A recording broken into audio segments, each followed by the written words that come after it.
Let's go. Straight up the top, just so you know ain't no stopping us. Yeah, I see you been watching us. You could try, but you better off. I ain't a spectate from the audience. Why you hating from the bleachers? Cheerleaders is loving us. Grab a pom-pom, baby. Last year we was last place, this year we in first. We was hungry for the title, now we quenching our thirst. You was on your best behavior, yeah, we on our worst. Killing the competition. Alright guys, in today's lesson we got a over-the-top swinger, you could say, definitely out to in path. So this time the over-the-top move correlates to that.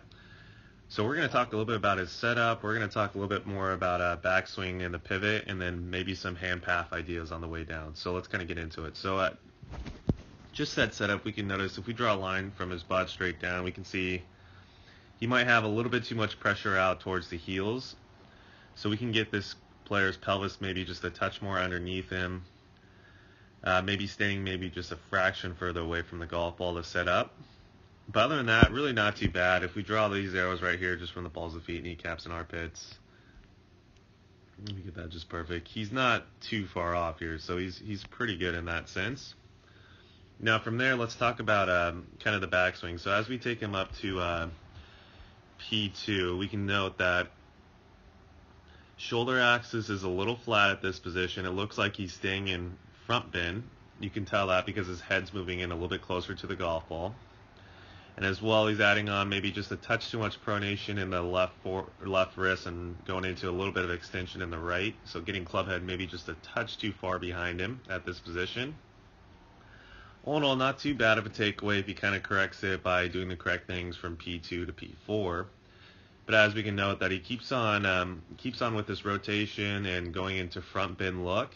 So head's getting closer and closer to the golf ball, which means he can maybe have a touch more depth here, and definitely pressures way out to the toes right now. So whenever a player gets in this position at the top of the backswing, I mean, even look at that, his heel's already off the ground. We're going to see this player definitely hand path work too far out. We're going to see body start kind of going into that early extension look, butt sucking in, sternum going into extension instead of flexion. So let's see if I'm right. So yeah, we can see definitely hand path working too far out, shaft pitch is definitely steep in this position, butt's starting to suck in, knees are starting to extend, chest is starting to extend a little bit. From here he goes into a massive bit of right bend, trying to kind of hold the right elbow angle. He's probably been told to stay in his spine angle before. And then we can see hand path exiting low and left. He's got that flip release where left wrist goes into extension, so he's probably hitting maybe like a really spinny high cut possibly on his misses.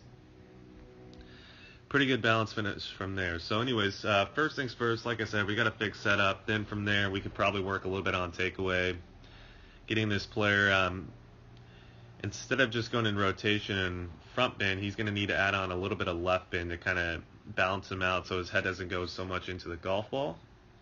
From there we could talk about maybe getting the forearms going into that gradual supination feel I like to see in the takeaway, basically from setup to P2, getting rid of a little bit of that right extension in the right wrist, maybe feeling like it's going into a little bit flatter feel, and then possibly talk about a little bit more radial at this position as well, and that'll kind of get takeaway cleaned up from there. Once he gets that going on, this player's definitely going to have to feel like he's keeping a little bit of left bend while going into extension of thoracic, have a bit of an up move. That'll keep head from moving in towards the golf ball. From there, you'll have pressure kind of balanced out. It'll be more towards the heels at this point, hopefully 80% into that right heel for a good pressure trace on the downswing. He'll have plenty of depth at the top. He'll be in a good position. From there, we could talk about ideas of working the axis of the shoulders correctly, the pelvis correctly, getting the sternum lowering and all that good stuff, and then hopefully getting him a feel of having hand path. For him, it's probably going to feel like it's dropping vertically down at first. But ideally, obviously, we all know that works a little bit out and a little bit vertically down, and then kind of with rotation, it works out towards, it works more out. The rotation kind of works the club out. So for him, he's going to have to feel like hand pass dropping behind him, and then once he starts with his rotation, that'll work it back out. So anyways, those would be the fixes. From there, if he's still steepening the shaft, which I highly doubt it, but if he is, then we can work on ideas around that. But once the player kind of gets the backswing pivot a lot better, I believe it's going to fix a lot of these issues, and he's just going to be able to kind of fix everything else from there. But anyways, guys, hopefully this was insightful. This is a pretty common move I see, definitely in slicers. More so kind of like I'd say like the 12 to kind of 18 handicap slicers. Not necessarily the guys that are shooting the hundreds, but guys that have been getting around for a little while with their cut. I definitely see this motion where pressure gets out to the toes, they back away from it, steep the shaft, exit left type of look. So anyways, guys, hopefully this helps. Best of luck. Chess, except it ain't a game. Some pawns remain pawns, some pawns become kings. Think before you move, think 3 steps ahead. Peep game, protect queen. Some rooks get took, some knights get swiped, some bishops get slain. I'ma tell you like my homie told me, life is like chess, except it ain't a game. So when you gotta want it, you know my team want it.